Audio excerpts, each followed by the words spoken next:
오늘 이야기 속에서 보면 그런 거예요. 하나님을 믿는 사람에게도 항상 어떤 일이 일어나느냐? 원한을 가질 만한 일도 일어난다 이거예요. 예.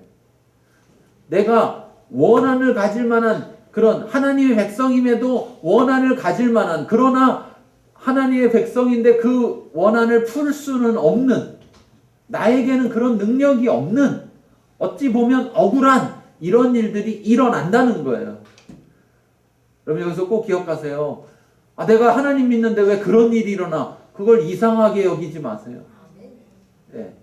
그런 일은 일어나는 겁니다. 네. 내가 잘못해야만 일어나는 게 아니에요. 그냥 일어나는 거예요. 왜? 세상이 불의하기 때문에. 세상이 하나님의 법을 따르지 않기 때문에 나는 하나님의 법을 따라도 오히려 하나님의 법을 따르기 때문에 내가 속한 세상 속에서는 내가 불의함을 당할 수가 있는 거예요.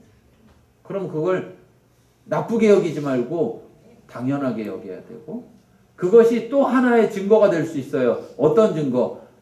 내가 세상 가운데서 하나님의 법을 따르고 있구나. 여러분 세상에서 어려움 당하지 않으려면 어떻게 하면 됩니까? 세상을 잘 따르면 돼요. 그렇죠? 세상을 잘 따르면 어려움 안 당할 수 있어. 불의를 봐도 어떻게 하면 돼요? 눈을 감든지 불의를 보면 아싸 하고 참여하든지. 세상을 따라가면 세상이 나를 미워해요? 미워하지 않아요?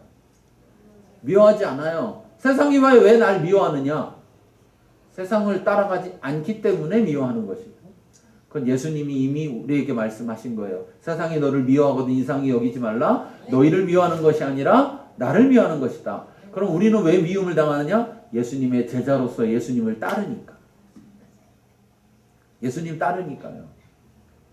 예. 그러니까 그런 속에서 그렇게 세상 가운데서 우리에게 이런 일이 일어난다. 그리고 그 일이 짧게 일어나는 게 아니라 길게 일어날 수 있다는 거예요. 여러분, 길게. 그러면 여러분 힘들까요? 안 힘들까요? 나는 내 스스로 해결할 능력은 없어요. 누군가 해결해 줘야 돼. 그런데 해결해 주지 않아. 그래서 시간이 오래 걸려. 그러면 힘들죠. 그건 세상 사람에게만 일어나는 게 아니라 하나님의 백성에게 똑같이 일어날 수 있는 일이다라는 걸 오늘 말하고 있는 거예요. 첫째는. 그러면 그럴 때 하나님의 백성은 세상 사람과 달라야 돼요. 그 상황 속에서. 그 상황 속에서 달라야 돼요. 그래야 여러분 하나님의 법을 따른다는 걸 알 수 있는 거고, 그 사람을 통해 하나님의 나라가 임하는 거죠. 그렇잖아요. 그러면 그 상황을 한번 볼게요. 자, 18장 1절부터 8절까지 내용인데 2절에 보니까 이렇게 말해요. 어떤 도시에 하나님을 두려워하지 않고 사람을 무시하는 한 재판장이 있다. 그런데 이걸 한번 생각해 보십시오. 이건 마치 뭐와 같으냐면은 세상과 같아요. 예, 세상의 권세는 누가 가지고 있어요? 사단이. 사단은 지금 어떤 모습이냐? 딱 어떤 모습이냐? 하나님을 두려워하지 않고 사람을 무시합니다. 예. 여러분 세상에서 흔히 이렇게 말하죠. 인권 중요하다고 말해야 하네요. 그래서 막 선진국이 될수록 더 인권을 중시한다고 하죠. 예. 어디가 더 인권을 무시해요? 예. 안 가봐서 모르죠. 선진국 가봐요. 별 희한한 거로 다 무시해 사람을. 별 희한한 거로. 가장 대표적인 게 뭐예요? 색깔 다르다고 무시해. 이 색깔이 다르다고 무시해요. 얼마나 원초적인 거야. 근데 그 원초적인 것도 선진국이라는 나라에서들 하고 있어. 그러니까 여러분 후진국이 아니라 선진국조차도 그런 것으로 사람들을 무시한다면은 어디서 사람들을 존중할 수 있겠어요? 그렇잖아요. 말로는 하죠. 그런데 실제적으로 그런 일들이 일어나고 있어요. 그러니까 우리가 세상에 살지 않는 이상은 이런 일은 일어나는 겁니다. 다시 말하면 세상은 불의한 겁니다. 세상은 하나님을 두려워하지 않고 사람을 어떻게 해요? 무시합니다. 그래서 사람들이 뭐 하는 겁니까? 왜 성공하려고 합니까? 무시 안 당하려고. 무시 안 당하려고. 그런 거 있잖아요. 여기 밑에도 백화점 있지만 저는 뭐 안 가봐서 모르는데 물건 사러 갔는데 옷을 허름하게 입고 가면은 못 들어가게 한 되잖아. 아니, 백화점에서 하는 얘기가 아니고 백화점 안에 뭐 명품 파는 데들 있잖아. 이런 데들. 그러면 옷을 보니까 절대 이걸 못 살 사람 같아 보여. 그러면은 그 사람을 대하는 것과 딱 봐도 거기 걸 다 걸치고 왔어. 그러면 그 사람을 대하는 것과 같아요, 달라요? 달라. 그러니까 사람들이 자꾸 돈 벌고 뭔가 성공하고 하려는 게 뭐예요? 결국은 뭐예요? 세상에서 무시당하지 않으려고. 근데 웃긴 게 그렇게 해서 돈을 벌고 성공하면 그 사람이 뭐를 하느냐? 다른 사람을 무시한다. 이 재판장만 그런 게 아니라 결국은 세상은 그래요. 그러면 그 세상 속에서 하나님의 나라는 어떠해야 되냐? 반대면 되는 거예요. 반대면. 지금 하나님의 나라를 설명하는데 하나님의 나라의 모습을 딱 설명하는 방법도 있지만 하나님의 나라의 모습과 반대되는 모습을 설명해서 하나님의 나라를 더 부각시키고 있어요. 그런데 그게 하나가 뭐냐? 하나님을 두려워하지 않는다. 사람을 무시한다. 그럼 하나님의 나라는 어떤 나라예요? 하나님을 두려워하고 사람을 무시하지 않는 나라. 그러면 세상 가운데서 금방 보일까요? 찾기가 어려울까요? 하나님의 나라가 임하면 금방 보여요. 금방 보여요. 금방 보여요. 문제는 없는 게 문제.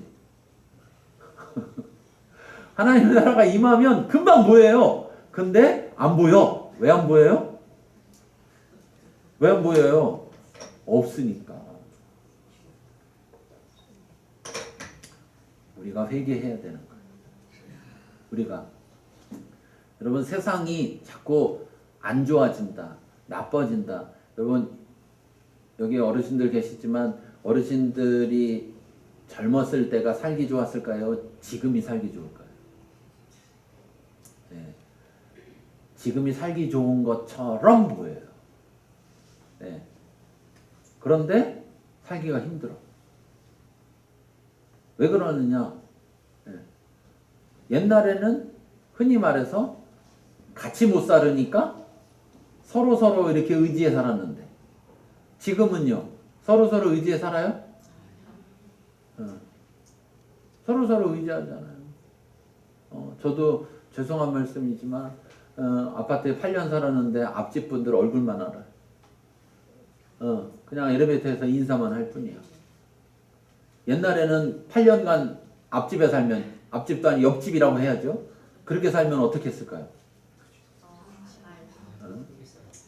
벌써 밥그릇이 몇 번 왔다 갔다 하고 그랬을 거 아니에요? 그러니까 살기 좋은 세상이라는 게 뭐냐라고 생각해 보면 정말 사람을 무시하지 않는 세상이 아니라 오히려 자꾸 사람을 무시하는 세상이 돼가고 있다. 뭐를 더 중시해요? 물질을 더 중시하고 돈을 더 중시하고 말로는 사람을 편하게 한다고 하지만 사실은 그건 있는 사람만 편하지 없는 사람 입장에서는 어떻습니까? 네, 너무나 힘들죠. 그런데 여러분 좋은 소식이 있습니다. 무슨 소식이냐? 앞으로 더 심해집니다. 여러분 기도하지 마세요. 좋아지게 해달라고. 아니요. 절대적으로 그렇지 않습니다. 아무리 기도해도 앞으로 더 나빠집니다. 네. 제가 예언하건대 앞으로 더 나빠져요. 왜 그러냐? 성경 말씀에 써 있으니까. 성경 말씀에. 어떤 세상이 되느냐? 하나님을 더 두려워하지 않고 사람을 더 무시하는 세상이 됩니다. 네. 그래서 그것이 온 세상에 가득해지면 그때가 언제냐? 예수님이 다시 오시는 때예요. 오늘 18장의 이 이야기는 17장의 이야기에 이어져 있는데 17장에서 어떤 이야기를 하는 거냐면 예수님이 다시 오신다는 재림에 대해서 얘기하는 거고, 그 재림의 때에는 어떤 일이 벌어지느냐, 노아의 때처럼 소돔과 고모라의 그 롯에게 임했던 것처럼 사망과 심판이, 멸망이 임한다는 거예요. 그럼 우리 앞에는 흔히 말하는, 세상에서 말하는 유토피아가 준비되어 있는 게 아닙니다. 우리 앞에는 심판이 준비되어 있는 거예요. 왜? 세상이 점점 그렇게 악해져 가니까. 그럼 그렇게 악해져 가면 주님이 다시 오시는 때가 되는 거예요. 그러면 그때까지 우리는 살아가는데, 이 땅 가운데 살아가는 우리는 하나님의 백성이든 하나님의 백성이 아니든 똑같은 상황을 맞이하게 된다는 거예요. 나는 하나님을 두려워한다 하더라도 내가 속한 세상 가운데서 하나님을 두려워하지 않는 그 세상에 속함으로 인해서 내가 어려움을 당할 수밖에 없고, 하나님을 두려워하지 않으니까 내가 어려움을 당해도 내 원한을 풀어주지 않아요. 그러면 그때 우리에게 무엇이 필요하냐? 이 문제를 오늘 이야기하고 있는 거예요. 그래서 그렇게 하나님을 두려워하지 않고 사람을 무시하는 재판장이 있는데 3절에 그 도시에 과부가 있다는 거예요. 한 과부가 있어요. 자주 그 재판장에게 가서 내 원수에 대한 원한을 풀어줘서 하는 거예요. 그런데 원래 여러분 생각해보면 재판장이잖아요. 이 사람, 그렇죠? 그러니까 이 과부가 직접적으로 이 사람을 찾아가서 얘기해야 되는 걸까요? 이게 원칙이 그게 아니라고요. 이 당시에도 다 절차라는 게 있는 거예요. 우리 여러분 판사한테 찾아가서 억울하다고 풀어달라고 얘기합니까? 안 하잖아요. 그런데 결국은 뭐예요? 이 과부는 자기 원수에 대한 원한이 있는데 아무도 들어주지 않는 거예요.